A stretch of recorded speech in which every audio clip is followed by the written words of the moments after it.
10 days on cephalexin, 4 capsules per day. Noon, 6, midnight, 6, repeat. I got started on the antibiotics at the Pecos Christian Home, wrapped up in blankets and rereading Sebastian Junger. My roommate was the home's caretaker, a former cowboy and migrant farmhand who had made the 6-day crossing through the desert from Chihuahua many times, traveling on foot and in secret with hardly any food or water. A horse almost kicked him to death on one job, and then he had a stroke while he was working in Pecos and couldn't keep going. In the evenings, when he came up the stairs, he would sink on his bed by the door, gasping. One time, on his way past me out of the room, he said, "I got nobody." He'd planted the trees in the yard of his own accord. The people at the home told me the man next door made almost $7,000 a month trucking water out to the drill sites. They were incredulous that I was wasting my time walking across the country when I could be making a fortune in oil and gas. The prospect of money was so electrifying in Pecos that it found a way into almost every conversation. When I went to church with the rest of the home on Sunday, the deacon asked the congregation where the town's new prosperity was taking it. Pockets were filling, but the church was not. "Isn't it wonderful," he asked, "that scientists and engineers can do so much, but that no one is yet able to make a tree?" Early on January 28th, I went to the gas station and asked everyone with a pickup if they were northbound. I caught a ride with a husband and wife welding team on their way to a well site, and they dropped me where I'd originally been picked up on Highway 285. In the loneliest county in the West, I had lunch at a food truck and got an email requesting my immediate action on an online job application. I limped the 32 miles back to Pecos as fast as I could and made for the library, home to the only public internet connection in town. Uploading my files took the entire night. I whiled away the time reading a book called 10,000 Dreams Interpreted and a series of nightmarish military memoirs. Time to get back on the road. 2 nights ago, the temperature dropped to 12 Fahrenheit. This afternoon, tomorrow afternoon, the highs are expected to be in the 80s. I don't know what it is, but you cannot beat people in West Texas for hospitality and generosity. I've made hardly any distance so far today. And I've had so many people stopping to see if I need help, and first it was, "I need a bottle of water." Then it was, "Here, take these 2 enormous discs of peanut brittle." Then it was, "Hey, how about lunch? I've got sandwiches and bags of chips and cookies." Then it was, "Hey, I'm heading back into town and I've got this huge box of salad." Salad!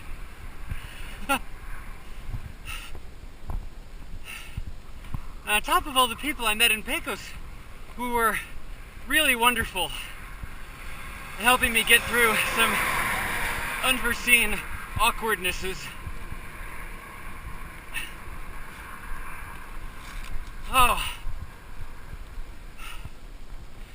I have a lot to be thankful for. That night I slept for 12 hours straight. First, though, I delved into one of the mystery food boxes I'd been given over the course of the day, in pitch darkness. Tomato. In the morning, I had 32 days left and well over 900 miles to go.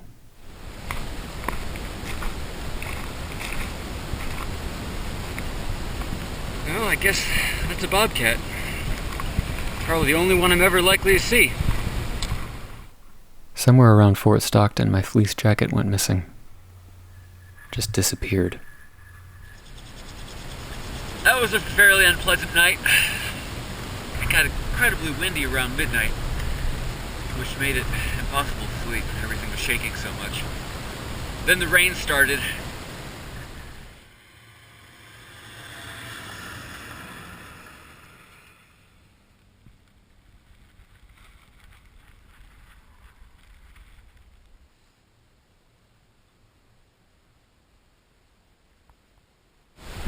About 2:30 in the morning, I was suddenly woken up because I smelled hydrogen sulfide. I was still here, haven't passed out, so far so good. Just a little while back down the road, for the first time I saw a truck out of the south, Augusta. So I may not be able to see that I'm making a whole lot of progress right now, but according to the truck, the south is just around the bend.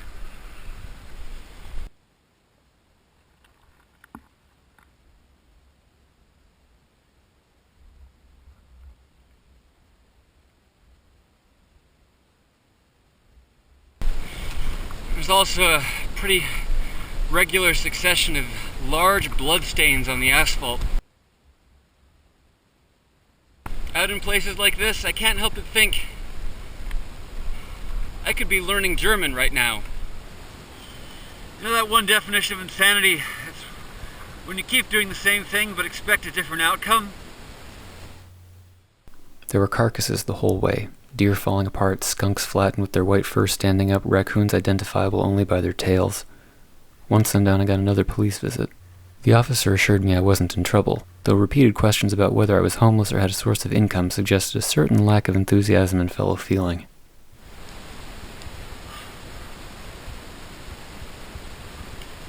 My pepperoni is frozen solid. That's a minor miscalculation on my part, but I mean, it's still manageable, so it's all good. I was starting to have serious concerns about my water, even the emergency thermos.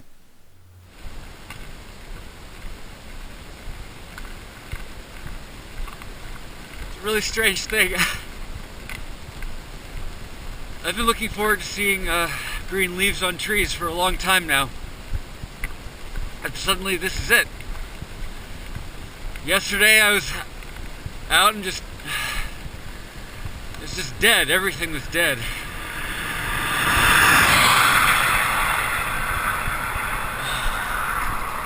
And now suddenly all the trees have leaves on them from one day to the next. It's still solidly below freezing. It's been solidly below freezing for a few days now, straight. It's supposed to start picking back up at around 11 this morning.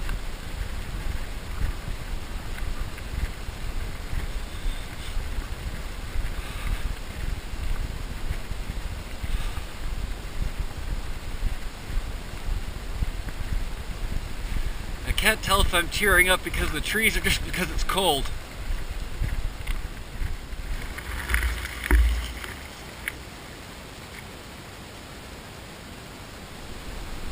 And suddenly, as if to say, "What do you mean, winter? Winter? We don't do that around here."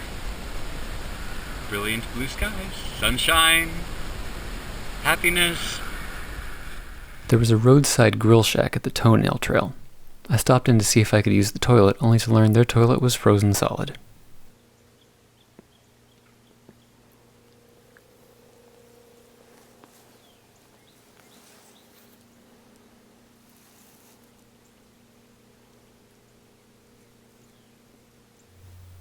Menard, Texas, Pop 1471. In the Borges story, Pierre Menard tries to rewrite the novel Don Quixote from scratch. He's not trying to remember Don Quixote, he's trying to write an original 20th century novel of his own that will just happen to agree word for word with the 17th century original, which happens to be widely regarded not just as a pretty original novel, but as the original novel. So, quixotically speaking, is Menard uncommonly ambitious and loyal to his inspiration? Or is he a poor, obsessed, backward-looking, self-defeating oddball stuck in some kind of historical ditch? Say you're walking across a continent in the footsteps of famous explorers and pioneers, when people of your own day and age would be more likely to take a plane. The explorers and the pioneers got sick and injured and had strange encounters with locals hundreds of years ago because it was so unavoidable that it was necessary. What if you feel like it's still necessary when the world at large tells you it's not? If you're beguiled by the past, completely losing your head? What if you like legends? The Department of Transportation actually has a guy drive out along the highway in a pickup, pitchforking the dead animals off on the side of the road.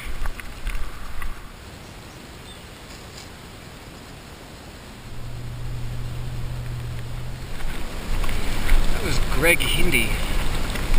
He's walking from New Hampshire to California via Oregon. He estimates the whole thing will add up to 8,000 miles, and right now he's on about mile 5,000.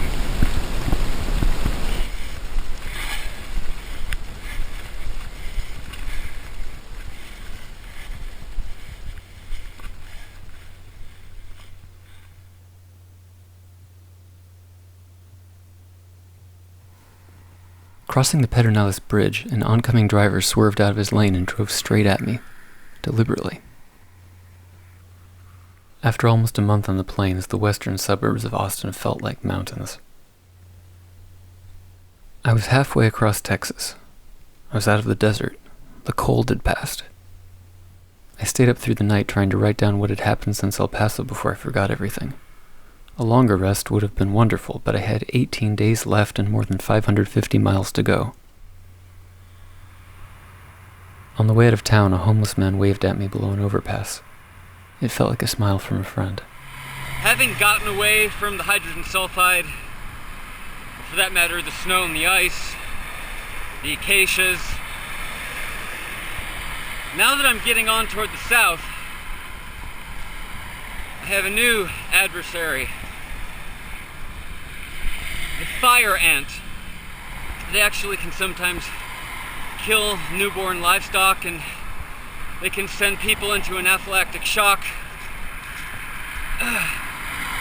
So it's going to be really important for the whole rest of the trip that I don't accidentally stand on one of these nests or try to put my tent up anywhere near one, which is kind of impossible because what I'm finding is there are ant nests everywhere. I passed through the campground of a Renaissance fair. Most of the revelers were dressed in tights, fake fur, and leather, because everyone knows that's what vagabonds wear. They say that everything is bigger in Texas, but sometimes I can't help but suspect that actually it's just because the persistent fog limits the visibility so much that you think everything is further away than it actually is.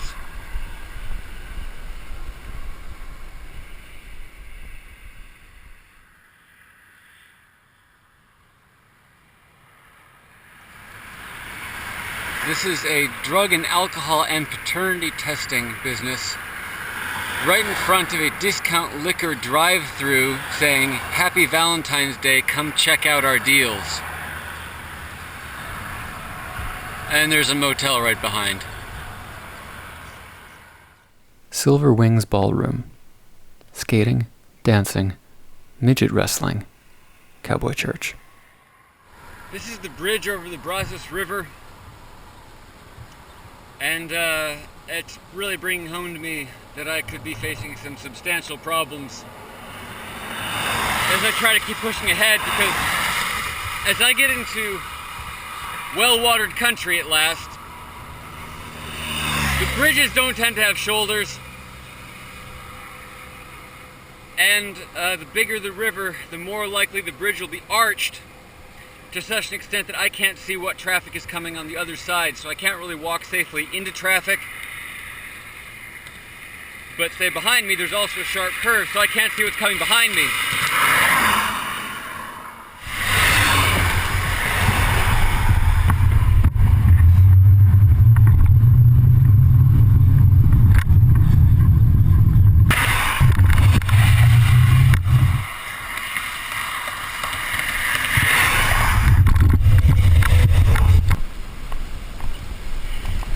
Kroger's in Conroe.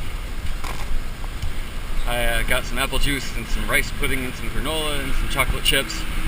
Rang it up the self-checkout station. On my way out the door, as I threw the receipt in the trash and some of the packaging, one of the cashiers said, "I think he's stealing," so they sent security out after me, and he had me rummage in the trash for the receipt, and then he went down the list and checked every item one by one against the contents of my cart to make sure that I wasn't in fact stealing, and that's the last time I'm shopping at a Kroger's.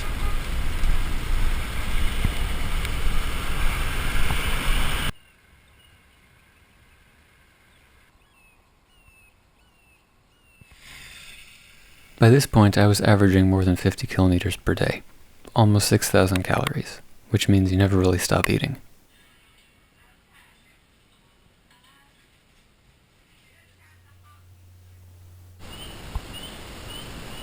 My left knee has had all it can take. It was starting to send me really strange signals. On the way into Batson, and now,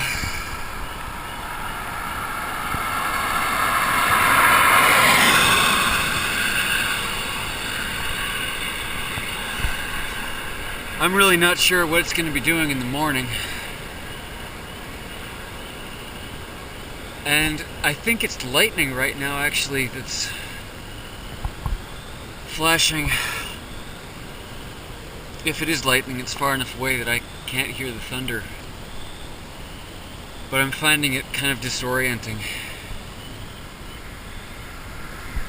It's not the pain that I mind, it's the damage.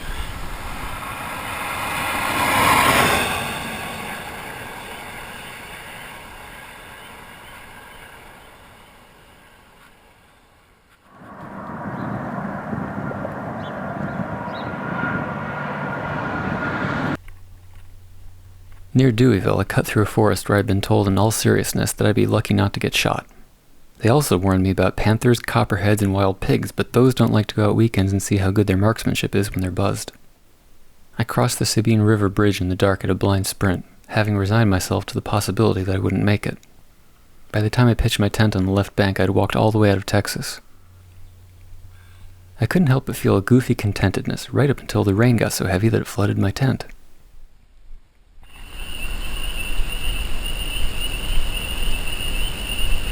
I've been surprised that one of the animals I keep seeing dead on the side of the road, not in huge numbers, but a few, are owls. It seems strange to me that an animal so accurate and so perceptive could get hit by a car, but I don't really know why else they'd be lying here the way they are.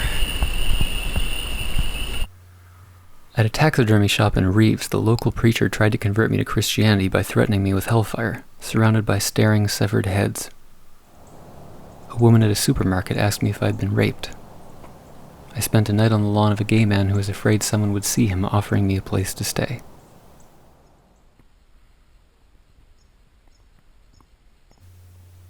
I reached Opelousas at the end of the longest 3-day haul of my life. I never met my host for the night. We'd gotten in touch online. When I arrived at the house, she stayed in her room and didn't introduce herself, and when I woke in the morning, she'd already left for work. That made it a little tricky when I promptly locked myself out in the cold and the rain, with all of my gear, my jacket, and even my shoes still inside. 22 miles away, the Atchafalaya, adventure, the beckoning unknown. 2 feet away, my shoes. I needed to find a neighbor, fast.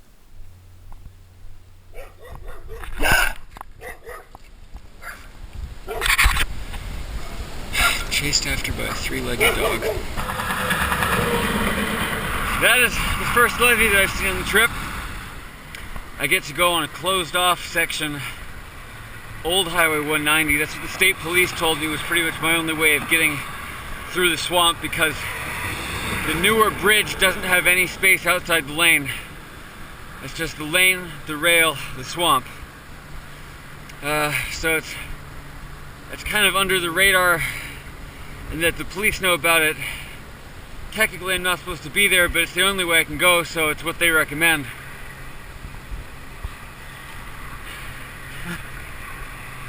I just gotta keep it together for a few more days and not get eaten by an alligator.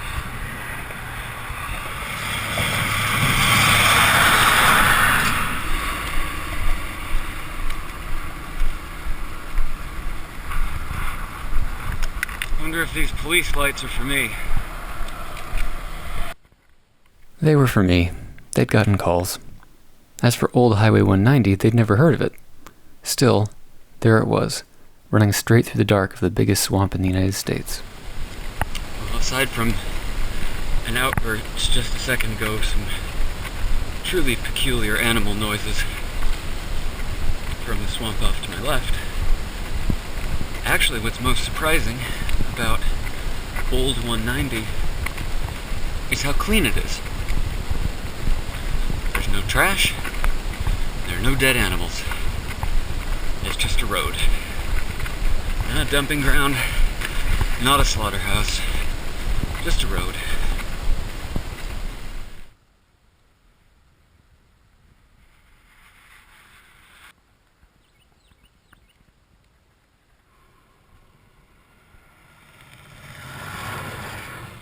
I felt like I'd been out of the West for a while by this point. But if any unmistakable sign had been waiting, if any boundary remained to be crossed, this was it.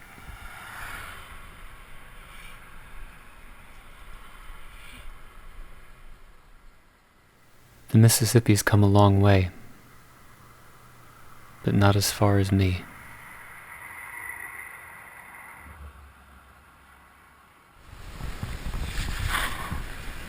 Turns out in the dark last night, I accidentally set up my tent next to a nuclear power station.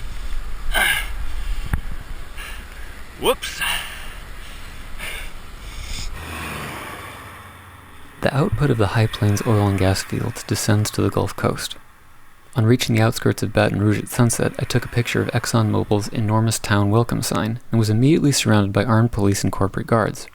They interrogated me on the side of the road, took my ID, and told me the terrorist threat was elevated after 9/11.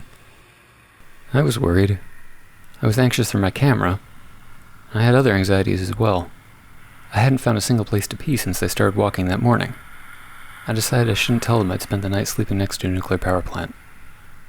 In Baton Rouge, people in black neighborhoods stared at me because I was white, and people in white neighborhoods stared at me because I was homeless. The only people who seemed to think I looked normal were the ornithologists who put me up for the night. They work in the Amazon.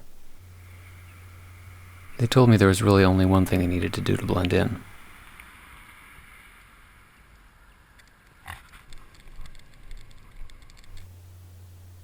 It was still almost freezing by night, but it was sweltering by day. I had to keep at least one jacket on regardless because both my shirts were in tatters. Frankly, my body wasn't doing much better. In addition to my knee trouble, my shoulders were acting up, but the chest pains were the big surprise. I'm just getting into an area here called the Conway Bayou. There's a large water-filled ditch immediately to my left out on the side of the road that goes on for actually quite a long distance. It's about 11 miles until I'd have a chance to get out of this.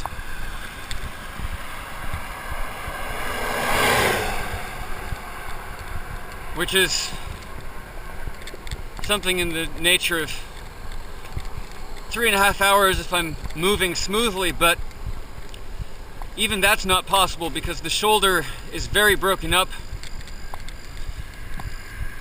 and it's almost impossible to see what I'm walking on in the dark.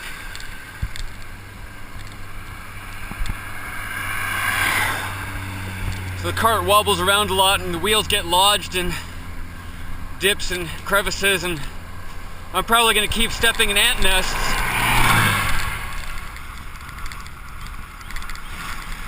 "15 miles into the heart of the city today,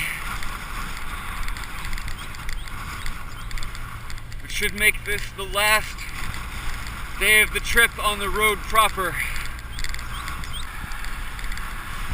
I've managed to strain both calves basically while lying down in the tent. That's obviously not what set me up for the trouble, but along with some blisters on my left foot, I'm probably not going to cover these 15 miles in record time. Still, at least the wind isn't coming directly toward me, and at least for a moment the rain has let up. Only the tent got thoroughly wet. Everything else seems to have stayed dry through the night. Got the Mississippi barges on my right.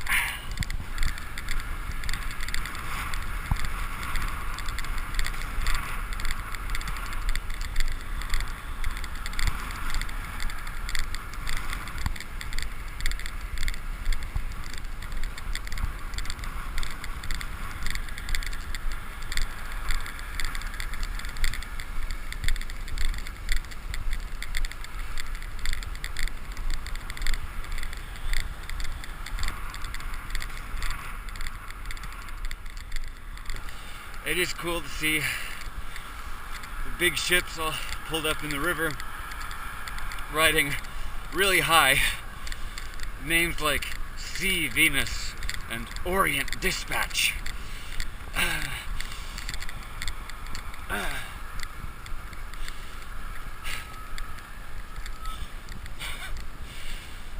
Oh, It makes one think of the thrill of travel. I wonder what it's like to go to faraway places.